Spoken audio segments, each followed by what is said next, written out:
Hello, I'm Greg Gutfeld with Katie Pavlich, Geraldo Rivera, Jesse Waters, and she won a gold medal for doing a floor exercise on a gold medal. Dana Brino, the 5. That's little. You never know when you really need a dose of patriotism until you get it into your system. And then it's like, wow, that felt pretty awesome. We're referring to an American Olympian getting a ton of attention for all the right reasons. Tamyra Mensah-Stock making history in Tokyo after becoming the first Black American woman to take home a gold medal in wrestling. But unlike some other athletes who have used their platforms to protest and criticize America, she has no problem praising our country. Tamyra saying, quote, "I love representing the U.S. I freaking love living there. I love it, and I am so happy I get to represent USA." She then went on to give this emotional response at a press conference. I'm feeling very happy, and I keep trying not to cry, but it keeps happening. What does this mean for the popularity of the sport and for all the young girls out there that are going to see you and feel inspiration? It means that they see someone like themselves on that podium. Just because you're a female, it doesn't mean you can't accomplish the biggest of goals, and being an Olympic champ is one of the hardest things I have ever done in my entire life, and I can say it's well worth it. So obviously the sheer positivity coming from that young woman is welcome relief. And we all know it's that attitude that will carry her throughout life. People might mock the power of positive thinking, but I dare you to find a failure among anyone who employs it. Obstacles become adventures and setbacks become challenges. Contrast that with the activist persona, which dictates any expression of glee or gratitude is viewed as counter to their mission. Everything must be part of the great struggle against perceived oppression caused by the evil country you represent. But last night, this great athlete reminded everyone why the Olympics is so special. It should be the greatest time of your life for you and your country. And I'm saying that as someone who hates the Olympics.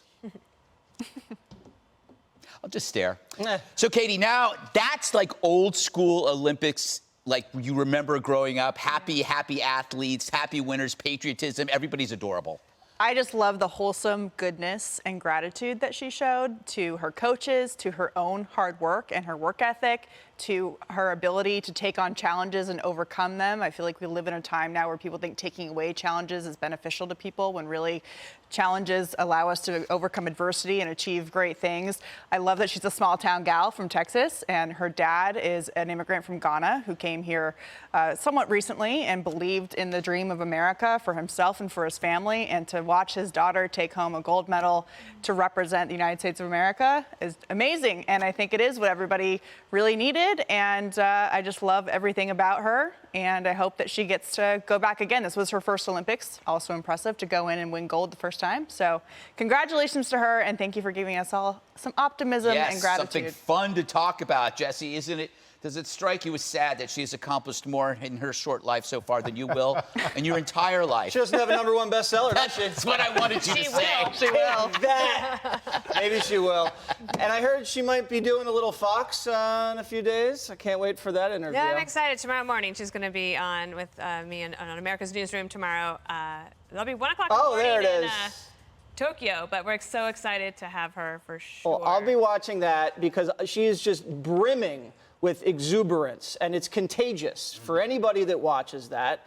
And what I've noticed is the people that are happy are also patriotic. It takes happiness to be patriotic, because happiness, a key component, according to moi, Yes. is That's French being for me. grateful.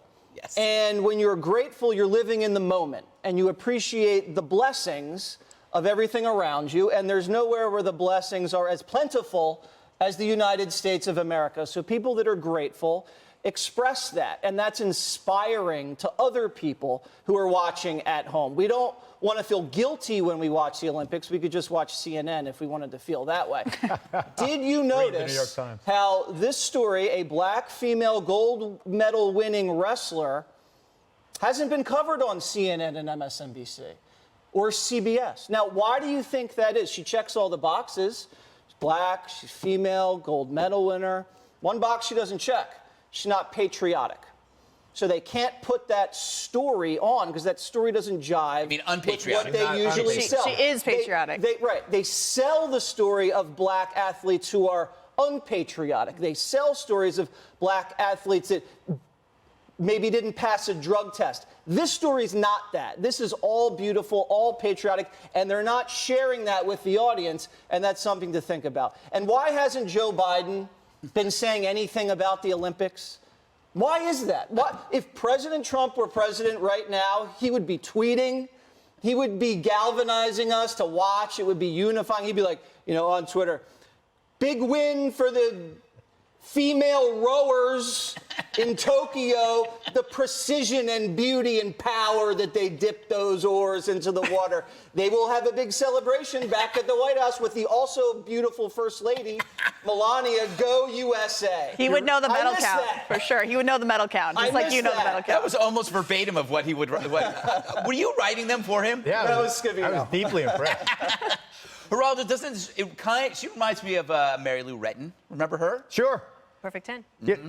Can I just speak more broadly rather than referencing Mary Lou Retton, who was a great champion? How dare you? I am an old-fashioned patriot, and I think that you and Katie both made a very eloquent presentation in that regard.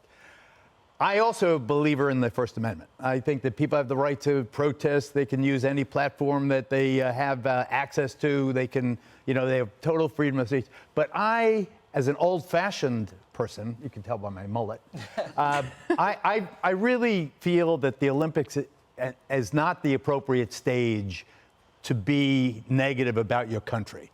The reason I love the Olympics, one of the reasons, aside from the superb athleticism, is that it's the old-fashioned patriot. Here's the flag of this Mexico, and pick a country, France, and this, and Africa, and where's that country, Côte d'Azur, and all this. Ivory Coast, however you say it. But I think that using the Olympics as a stage to make a political point is a cheap shot. Mm-hmm. And I really believe that, for instance, the women's soccer team and how they started their run, there were so many Americans that I knew were cheering Sweden in the 3-zip rout of the American soccer team. I know that's a very controversial statement, and I apologize if I offend you, but I detest people grabbing the opportunism of that stage and cheapening it. I don't even like the kneeling in the football games. I also thought that knocked off the NFL from its momentum. It's a distraction. It'd be like us on the 5, all of a sudden start throwing a football in the middle of a political discussion, which I think we should do. Some people used to, I believe. But anyway. Yeah, I was going to say, Dana, remembering what are you going to ask her? Well, so there's a few things. I think that the adversity point is a really good one. And just to clarify, so her father actually died when she was in high school. Right. And it was on he was on his way back from one of her events. And she almost quit the sport altogether. But then she said she was inspired to pick herself back up. She said she loves getting beat up and she loves beating people up.